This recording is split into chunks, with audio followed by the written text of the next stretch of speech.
done so much for me, I cannot tell it all.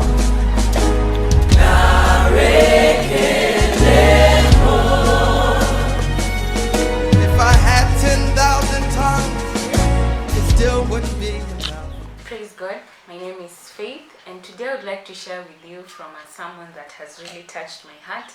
During this time, I've realized that most of us are affected in different ways.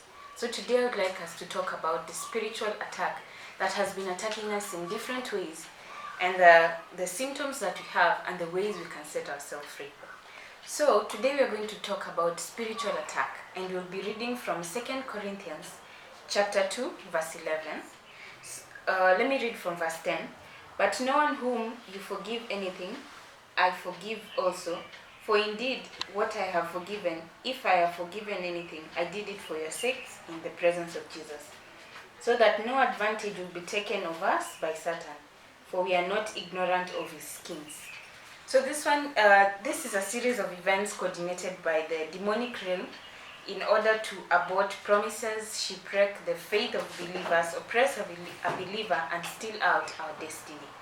So I would like to tell us 7 symptoms of an attack, and one of the symptoms is lack of spiritual passion.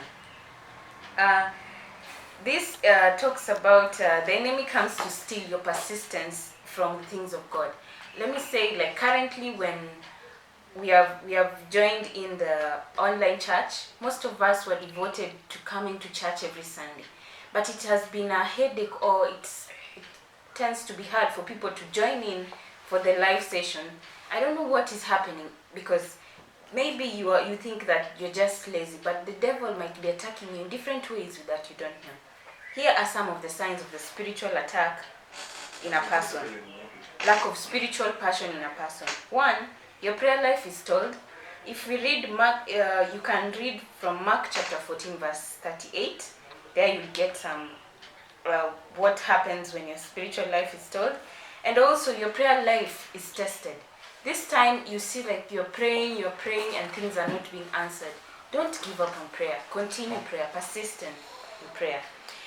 We also see you cannot seem to push through. Things, you just lack the commitment, the drive, the psyche to push yourself through events and life situations. You're just there constantly sitting. Another thing is you feel as though you're just going through the motions. You're just being taken by the wave, being pushed from one side to another without being encouraged or anything. The second symptom of a spiritual attack is extreme frustration, which uses a variety of circumstances to oppress the mind and frustrations. You're frustrated in every way, because at home you can't have peace. Maybe you don't go to work, you're wondering how you're going to support your family, but God has it all under control. The third symptom is confusion about your purpose. This is one of the chief goals of an attack. Let's read Job chapter 42, verse 2. I know that all you can do all things, and that no purpose of yours can be thwarted. If you believe in Christ, no purpose that you plan in your life can be thwarted. Everything you plan will come to succeed.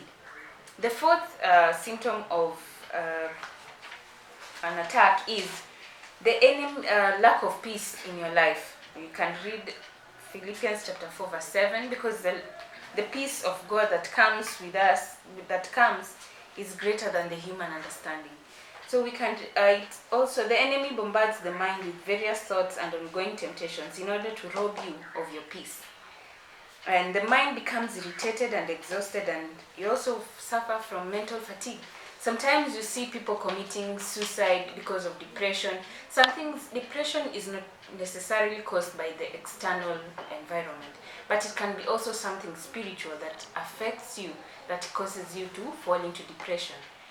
So be watchful of your ways.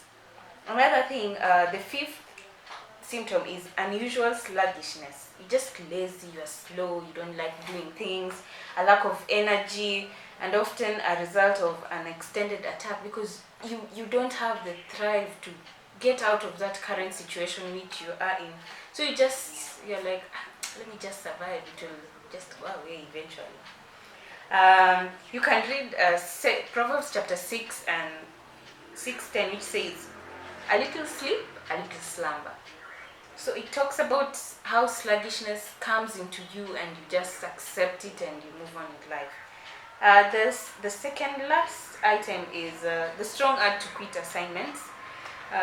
Every believer is born with unique purposes, unique gifts, and grace to fulfill the plan. They will prosper in various areas. They will receive financial blessings by excelling in the area that God has called them to. They will feel satisfied and fulfilled living out their destiny. So sometimes you're given things to do, not only here, but also at your workplace or at home. You're given things to do, but you don't just have the psyche to do it. You're like, postpone it, I will do it later, and you never do it. That one also can be a seed that is planted into you, and it's growing without you knowing that it has come, and it is purposely affecting your life. The last item that I would like to talk about, the symptoms, is questioning your direction and the call that was once clear.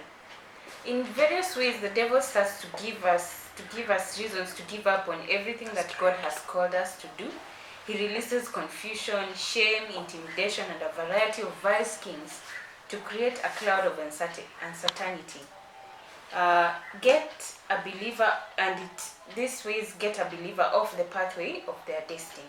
So I would like to encourage us that whenever you feel like you are going away from where your purpose in life, just pray and tell God to direct you back so that you continue with the purpose of serving God. And here are the 3 keys of freedom.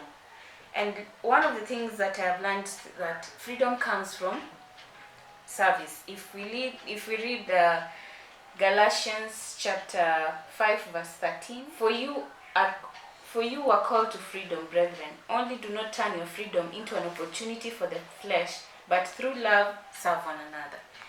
So you should learn that freedom comes from service, and not only serving Christ, but serving other human beings, treating other human beings same, because we are all creations of God, and that is service.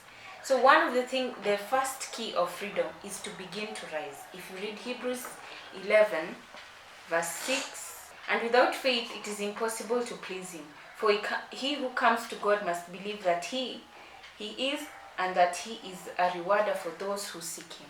So first, rise up from your current situation. Tell God, I am tired of where I am right now, and I need to get a difference. I need to go a different place from where I am. The second key is you break it with prayer. Prayer is persistent. You have to persist in prayer, reading the word daily, because it encourages you daily. So break it in prayer. You can read Ephesians chapter 6 verse 18 to 19. And lastly, we'd like to encourage you by reading, breaking it with resistance from Psalms 89 verse 8 to 11. You can just resist whatever comes your way, because don't get comfortable that, this situation just be there with me. It's not there with you. The faith in you should replace the fear that is outside there. So kindly pray. Join us in prayer and pray, and this situation will all come to an end. I would like lastly to just tell us, I'll read a verse from 1 Peter chapter 2 verse 16. Act as free men, and do not use your freedom as a covering for evil, but use it as a bond slaves of God. At this time when we are given this freedom of using social media to spread the gospel, most times as Christians we tend to just, this is my personal page, I don't want people to know that I am a Christian. So you don't want to use your media platforms to spread, the social media platforms to spread the gospel. So this is a warning from the Bible that says, act as free men and do not use your freedom as covering of evil. If you're a Christian, let it be known to the entire world that you are a Christian, because a Christian is Christ-like. Do not be accustomed to the things of Christ and then be pretending you're a Christian, and then you don't want the people out there to know. So kindly, let us change our ways and follow Christ. Be blessed.